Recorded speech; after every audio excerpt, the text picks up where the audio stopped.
Psicologia dos Justos, Portão da Alegria, estamos agora na parte 3, nessa série chamada Lapidando Traços de Caráter. Links da parte 1 e 2 na descrição. Gostaria de fazer uma observação, recebi comentários, pessoas dizendo agora eu entendi que eu sou um transgressor, dentro de um dos vídeos.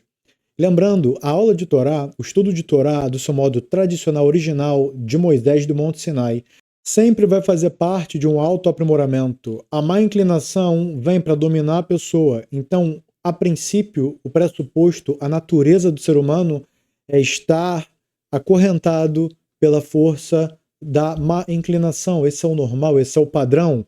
Por que Deus criou isso? Para que aquele que se libertar através do esforço, da dificuldade, das garras da má inclinação, ele conseguir criar uma conexão verdadeira com Deus.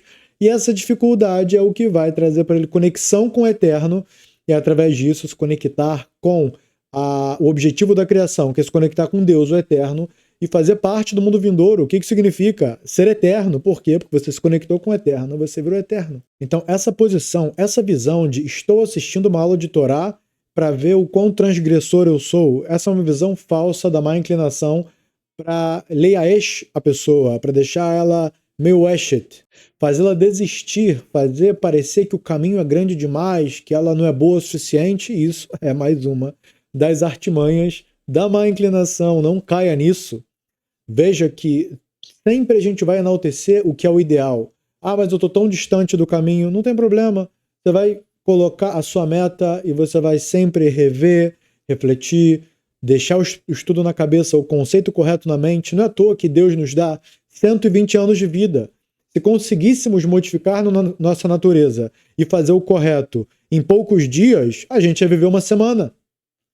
Nos foi dado a oportunidade de viver tantos anos, décadas, às vezes mais do que 100 anos, do que uma centena de anos. Porque o trabalho não é fácil. O trabalho não é fácil. Então ninguém precisa aqui ficar desesperado. E saiba, se está difícil, quer dizer que você está pedalando, você está subindo um monte, você está se elevando. Se está muito fácil, é porque você está só descendo sem pedalar, o ventinho está batendo e está gostosa a descida. E para quem está descendo, no final das contas não é nada prazeroso. Depois, para ter que subir de volta, o esforço vai ser muito grande. Então, para aqueles que entram em todo tipo de aulas, entre aspas, de judaísmo, Torá e nomenclaturas que adoram chamar conservador, conservadorismo, tradicional, liberal, reformista, e todo tipo de nomezinho, a pergunta é: segue a vontade de Deus, sim ou não? Simples. Vamos simplificar e resumir as coisas? No Pentateuco lá tá ensinando que o povo judeu são 12 tribos. E as 12 tribos estão obrigadas 100% a todas as leis. E recebemos a Massoret, que é a tradição desde Moshe, desde Moisés até aqui, onde estamos. Então, pessoas que querem vir e reformar e modificar a Torá, remodelar, permitir o que é proibido e adicionar coisas que não existem na vontade de Deus, certo? Onde está na Torá de Moisés, para fazer a vontade do público, para dizer que a má inclinação que domina sobre uma pessoa, que ela seja muito bem-vinda, não tem problema, seja muito bem acorrentado e toma aqui esse certificado justificando que você pode fazer o que você quer contra a vontade de Deus. Isso daqui se chama o judaísmo reformista, judaísmo conservador, ou sabe-se lá o que empacotaram para você sendo judaísmo, que isso não é judaísmo, isso é uma nova religião, só que ainda o pessoal ainda tem o descaro de falar que é judaísmo, fala que é a religião dos cabeças na parede, a religião dos... Você inventa um nome novo, sai, desconecta da gente e vai seguir teu rumo, fala que é uma nova seita e tá tudo bem. Não vem enganar as pessoas e confundir as pessoas, certo? Dizendo que essa é a Torá de Moisés, como já escutei, infelizmente, um reformista pegar um etrogo, falar que o novo etrogo agora é o abacaxi. E daí por diante, coisas absurdas, coisas ridículas, certo? Totalmente fora da tradição, a pessoa unilateralmente fazendo decisões de lei, transformando em outra religião. Então saibam que, assim como o nome da nossa série é Lapidando Traços de Caráter, e a lapidação ela vem através de quebrar várias partes até que a joia, até que a pedra preciosa fique lapidada, então assim exatamente o Tikkun Amidot, que é o conserto das características pessoais que exigem conserto, que viemos para consertá-las através desse esforço, desse trabalho, A gente vai se conectar com Deus, a gente vai ser a versão que Deus espera da gente nesse mundo. Então, com essa introdução, a gente vai adentrar a mais um grande estudo, essa é a parte 3, e vamos lá. Ainda uma alegria e um riso extremamente maus. Ou seja, tem a parte da alegria e da risada, né? A gente vê de modo externo que a risada e a alegria é uma coisa boa, e a tristeza e a depressão é algo negativo. Então vamos entender como que a alegria e uma risada podem ser coisas terríveis, coisas ruins. Como o de quem zomba de alguém cuidadoso no serviço ao eterno. Estão vendo, aquele lá tá muito certinho, tá cuidando do que ele fala, se retira em momentos que coisas erradas acontecem, e aquele lá é muito certinho, hahaha. Dá risada, zomba, debocha, e que cumpre seus mandamentos, ou seja, vem zombar de quem cumpre os mandamentos de Deus. E nisso existem 4 males. O primeiro mal é que ele escurece a própria alma da luz dos mandamentos. Aquele que zomba do que tem do que tem santidade, do que é puro, do que é verdadeiro, é a pior coisa. O nome disso é Letzanut. Aquele que zomba, aquele que debocha, é um nível de impureza, é um nível de transgressão gravíssimo que o Rabi aqui está explicando. Escurece a própria alma da luz dos mandamentos. Fica fechado para, se ele se deparar com possibilidade de se conectar com Deus, ele vai estar apagado, ele vai estar escurecido. Ele não vai estar aceso, não vai ter essa vontade. Pois quando despreza e zomba daqueles que cumprem as mitzvot, os mandamentos, as próprias mitzvot acabam se tornando desprezíveis aos seus olhos. Uau. Isso é um nível muito preocupante. O segundo mal, talvez por causa da zombaria, o justo acaba sendo impedido de continuar em suas boas ações, pois não pode suportar o escárnio. Ou seja, aquele que está correto não faz idolatria, e aí chega um grupo de idólatras e começa a zombar, continuamente todo dia zomba dele, ri, e aí pode acabar que aquele justo ele não vai passar naquele teste. Pode acabar que ele também vá fazer algo de errado porque está rolando uma pressão social com zombaria, com humilhação. Então, pode ser que ele venha a cair por conta desses.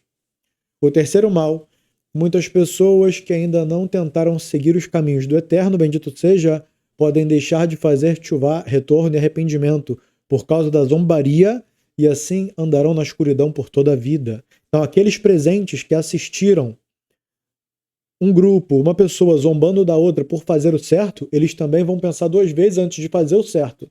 Falar, eu vou agora buscar sarna para me coçar?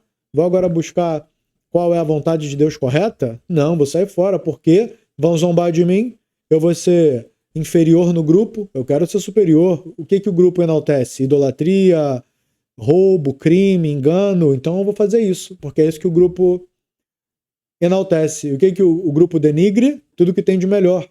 Então também vai ter esse mal. Dessa forma, aquele que zomba não apenas impede seu próximo de alcançar o grande bem reservado aos justos, mas ainda o faz descer ao Sheol Tartit, às profundezas do inferno. Eis que o zombador entra, ou seja, aqui é o Marti Arabim. Por conta desses, outros não se aproximaram, e a culpa do que os outros não se aproximaram também é desses. Então é óbvio que eles vão ser cobrados depois. E para quem já cometeu algo terrível desse tipo, o conserto é o oposto. Se fez Hilul Hashem, se afastou as pessoas da vontade de Deus, agora o conserto é aproximar as pessoas da vontade de Deus. Então compartilhe esse vídeo e estarão fazendo conserto e adquirindo muitos méritos. Eis que o zombador entra no mesmo castigo daquele de quem está escrito, aquele que faz muitos pecarem, Marti Arabim. A pior de todas as transgressões é o Marti Arabim, é aquele que faz com que os outros pequem, causando a profanação do nome de Deus, são as 2 piores transgressões, e as maiores mitzvot, o que tem de mais elevado dentro do mundo da santidade, é compartilhar a luz de Deus, compartilhar palavras de Torá, estudos de Torá, e desse modo fazer Kiddush Hashem, que é a santificação do nome de Deus, partilhando de sua culpa aqueles que fazem o quê? Artat Arabim, fazem com que outros pequem, outros andem fora do caminho da vontade de Deus. O quarto mal é comparável a um assaltante que fica parado na encruzilhada, cortando os pés daqueles que trazem presentes ao rei. Não é esse caso, Não é esse, acaso, inimigo e adversário do rei? Então, todos aqueles que vêm colocar armadilha para que quem vem enaltecer o rei seja danado. Então, esse que está causando isso contra as pessoas, ele mesmo não é o próprio inimigo do rei? Seu mal é muito grande, ele se torna inimigo de Deus. Uai, uai, uai. Ele se torna o próprio inimigo de quem criou o céu e a terra. Há ainda uma alegria amarga como o absinto, como a daqueles que correm atrás do adultério, do roubo e de outros pecados, e que se alegram quando conseguem satisfazer seus desejos perversos. Sobre essas pessoas foi dito, ou seja, que a alegria de cometer pecados, porque o pecado traz uma alegria, uma euforia, um prazer a curto prazo. Ali na hora, ele vai ter o auge do prazer. A longo prazo, só arrependimento, tanto no mundo espiritual quanto no mundo físico. Pessoas vão odiar ele, ele vai destruir famílias, vão tentar matar ele, ele vai ter ali depois perseguidores, pessoas que os odeiam com todas as forças.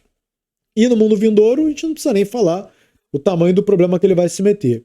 E o oposto, aquele que vem cumprir uma mitzvah, ela começa difícil. Ele começa com preguiça de abrir o livro.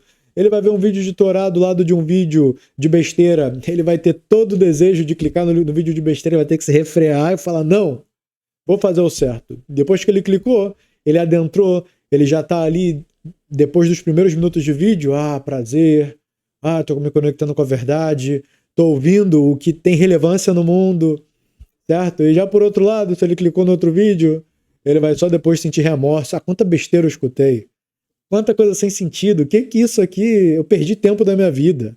E é algo que, quanto mais tempo passa, a pessoa mais vai ter se arrependido de ter perdido o tempo com vão e vazio. E aqui não é diferente. É o prazer do pecado que ele, a curto prazo, na verdade, que a má inclinação dá o prazer para a pessoa antes dela cometer. Antes dela cometer, a má inclinação já está pagando. Toma, adiantado. Toma aqui um empréstimo. E para quê? Para a pessoa ali rápido cometer o problema, o pecado, e depois se arrepender pro resto da vida. O pagamento para isso, às vezes, é até mesmo irreparável. Já das mitzvot, quanto mais dias passam, mais você fica alegre que você tem aquilo dentro de você, aquele tempo bem aproveitado, e a nível consciente ou mesmo subconsciente, é uma alegria crescente dentro da pessoa. Sobre essas pessoas foi dito em Provérbios, livro do rei Salomão. Eles se alegram em fazer o mal e exultam nas perversidades do mal. São aqueles que ficam ali, aproveitam daquele prazer a curto prazo de fazer o mal. E o castigo deles é imenso, até o mais profundo Sheol. Aqui é uma das partes do inferno. Para quem tem interesse, clica nas playlists do canal, Mapa do Inferno. Um dos compartimentos é chamado Sheol, Tartit, que é as profundezas do inferno. E lá vocês verão quais são as entidades espirituais que dominam naquele local e quais são as transgressões que elas são cobradas. E há mais ainda uma alegria misturada, que levanta fumaça contra todos os mandamentos e faz aquecer o temor do Eterno. Esquecer o temor do Eterno. É um tipo de alegria que é a alegria proveniente das transgressões, que de um modo espiritual é aludido à fumaça, que ela vem contra os mandamentos e faz esquecer o temor do Eterno, bendito seja, do coração das pessoas, seja a gracinha, o deboche contra aqueles que fazem coisas corretas, vem causar também esse dano de fazer as pessoas esquecerem o temor do Eterno e até mesmo aquele próprio que está perpetrando o deboche. É o caso daqueles que se embriagam e se alegram nas casas de banquete. Você já vai beber, a bebida faz o temor aos céus recair cada vez mais, quanto mais bebida entra, menos temor aos céus a pessoa tem, e até ela chegar num estágio ali que ela vai estar disposta e pronta para cometer qualquer transgressão. Depois dessa alegria, vem a tristeza, e a tristeza profunda, pois muitos estragos resultam das festas regadas à bebida. E quem foi mais sábio em sua sabedoria? Shlomo, o rei Salomão, filho de David Amelech, do rei David, que disse em Provérbios: para quem são os ais? Para quem os passares? Para quem as contendas? Para quem as queixas? Para quem as feridas sem causa. A pessoa vai brigar, vai se machucar, vai depois reclamar, certo? Vai brigar com os outros.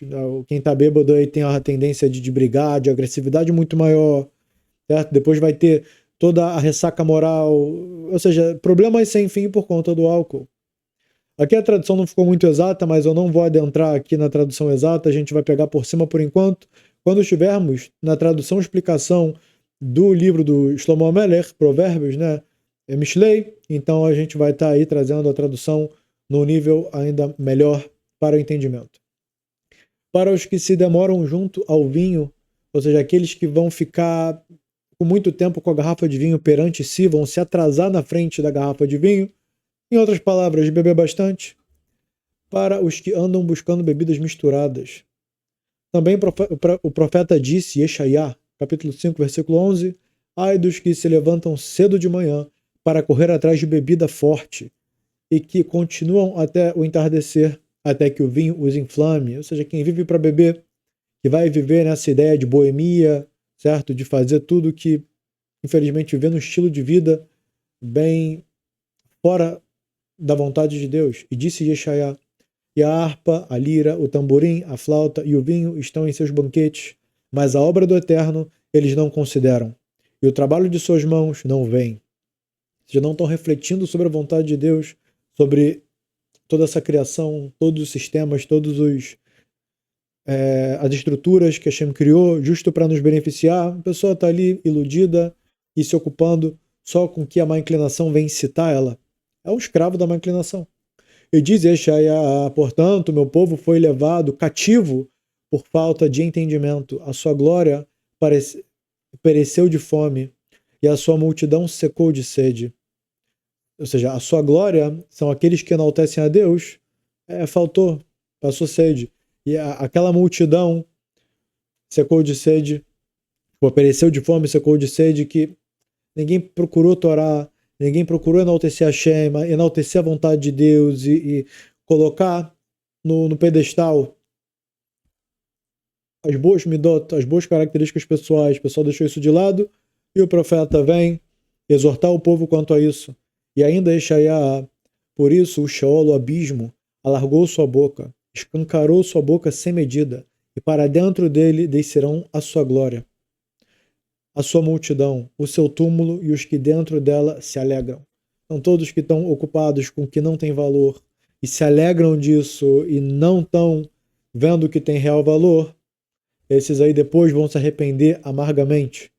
E foi dito, Yeshaiá, e até estes se escravizaram por causa do vinho, e pelo licor forte se desviaram.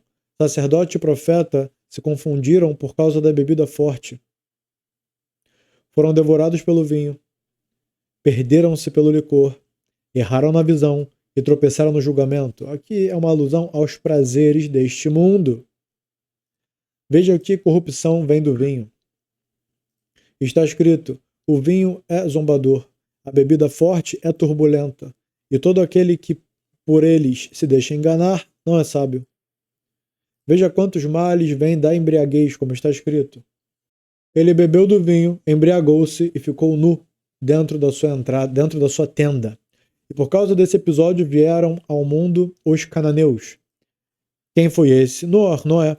Foi o primeiro caso de embriaguez na Torá, que foi aqui citado, e trouxe, através desse pecado de ter bebido além da conta, de ter sido dominado pelo vinho, os cananeus vieram ao mundo porque o seu sobrinho, Canaã, foi lá e cometeu um ato bem terrível contra o seu avô e falou para Ham, para o seu pai, para o filho de Noé, que aconteceu ali um ato terrível e através dessa transgressão, os filhos de Ham, cananeus, eles foram amaldiçoados e foram os 7 povos que no final tiveram na terra de Israel, na terra de Canaã, que foi dado o nome justo, porque eles são descendentes de Canaã, e eles tinham uma inclinação para o mal terrível.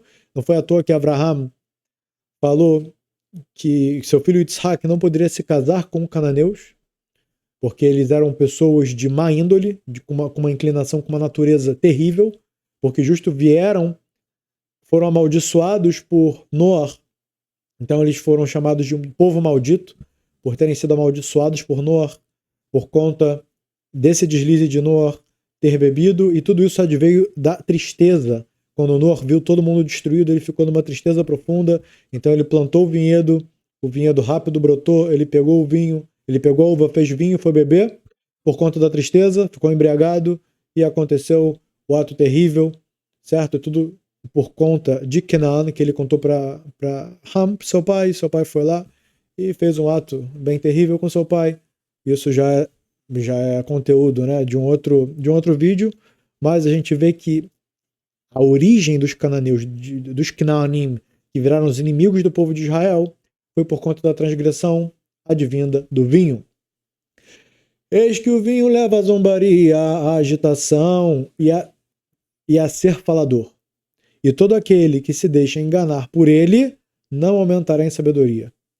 E escreveu o nosso mestre Moshe, o Maimônides, né, o Rambam, Rabi Moshe ben Maimon, a reunião de pessoas para beber bebidas que embriagam deve ser, para ti, considerada uma vergonha ainda maior do que a reunião de homens nus expostos em sua nudez. Então aqui o Rambam foi bem duro nas palavras daqueles que bebem além da conta, que se deixam levar pela bebedeira.